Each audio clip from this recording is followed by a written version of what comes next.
नमस्कार। आज हम बात करेंगे ऑपरेशन सिंदूर, एक ऐसा नाम जो पाकिस्तान को दहशत में भर देता है।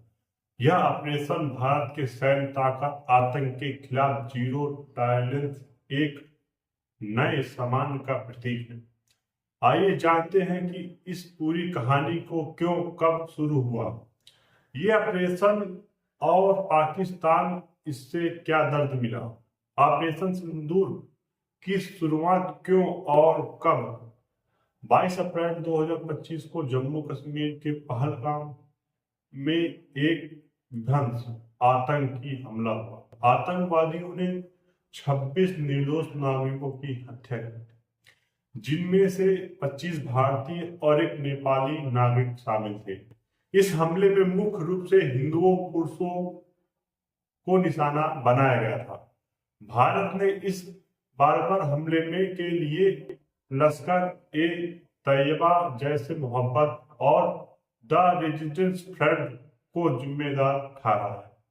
भारत ने स्पष्ट किया कि ये आतंकी संगठन पाकिस्तान के सामर्थ्य से काम करते हैं, जिससे इस्लामाबाद ने हमेशा के लिए तरह नकारा। भारत का नकारा जवाब ऑपरेशन सिंदूर। इस कारनामा हमले का जवाब देने के लिए भारत ने 6 से 7 मई 2025 रात 1:05 से 1:30 डेढ़ बजे तक के बीच ऑपरेशन सिंदूर लॉन्च किया गया।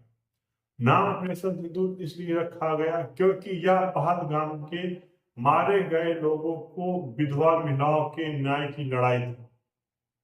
2016 के सर्जिकल स्ट्राइक और 2019 के बालाकोट स्ट्राइक के बाद यह तीसरा सबसे बड़ा हमला था। भारतीय सशस्त्र बलों ने थल सेना, वायुसेना और नौसेना के त्रिसेना अभियान के तहत कुल 9 आतंकी ठिकानों पर 24 सटीक हमले किए गए। यह ऑपरेशन 25 मिनट में पूरा हो गया। भारत के टारगेट बिल्कुल स्पष्ट थे।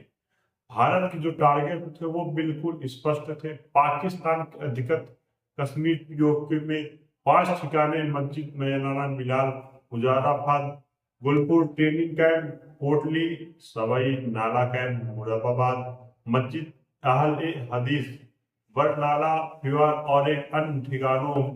पाकिस्तान के जवाब में 4 ठिकाने, रसनाल कैंप, सियालकोट, महनूदा, सियालकोट, मस्जिद तैयबा, मुर्शिद के मस्जिद सुबहान अल्लाह। इन हमलों में अन्य अत्याधुनिक हथियारों का इस्तेमाल किया गया था। राफेल जेस ने स्क्रब क्रूज मिसाइल जैसे मास हैमर बम का प्रयोग किया।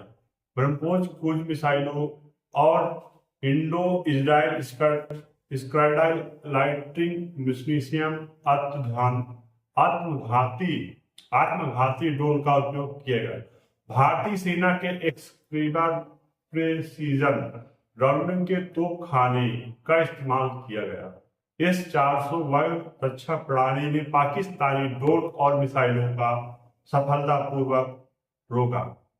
लाइटिंग मिशन ने स्ट्राइक निशाना साधा, यह सुनिश्चित करते हुए कहा कि केवल आतंकी ढांचे को नुकसान हो। भारत के साथ किया कि यह केवल आतंकी ढांचे पर था, न कि पाकिस्तानी सेना या नागरिकों को। बिग कमांडर व्योमाक सिंह ने बताया कि हमने नागरिकों और सैन्य ठिकानों को नुकसान से बचाया। ऑपरेशन सिंदूर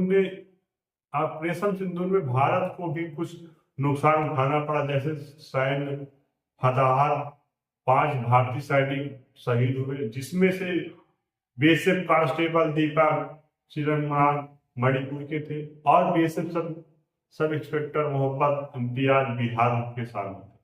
नागरिक ने हताहत 18 नागरिक मारे गए, जिनमें से पूंछ और रजौरी में 12 नागरिक और उरी में 1 महिला शामिल थी। भारत के विमान नुकसान पर टिप्पणी से इनकार किया, लेकिन राफेल जेट ने नष्ट होने की खबर की थी।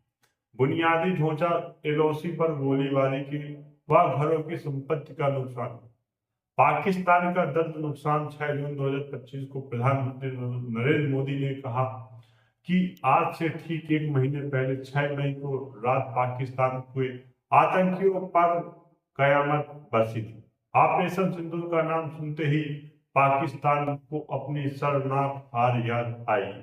पाकिस्तान हटाता भारतीय सेना के मुताबिक 100 से भी ज्यादा आतंकी मारे गए, जिनमें से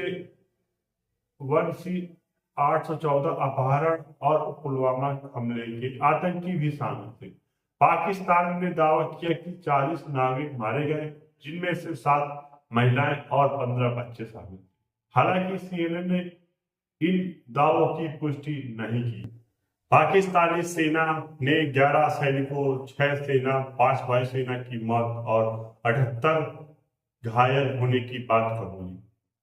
35 से 40 सैनिक एलओसी और भारतीय जवाबी कार्रवाई में मारे गए। लाहौर और कुंदवाला के पास रडार सिस्टम नष्ट हो गए। 11 एयरबेस को नुकसान हुआ। पाकिस्तान ने दावा किया कि उसने 5 भारतीय विमान और 3 राफेल सहित मार गिराए, लेकिन भारत ने इसकी पुष्टि नहीं की और कहा कि पायलट सुरक्षित। पाकिस्तान ने ऑपरेशन सिंदूर को युद्ध के कार्रवाई बताया, जबकि हमले शुरू हुए कि 7 से 10 मई तक दोनों देशों के तनाव चरम पर रहा। भारतीय नागरिक, एक सैनिक,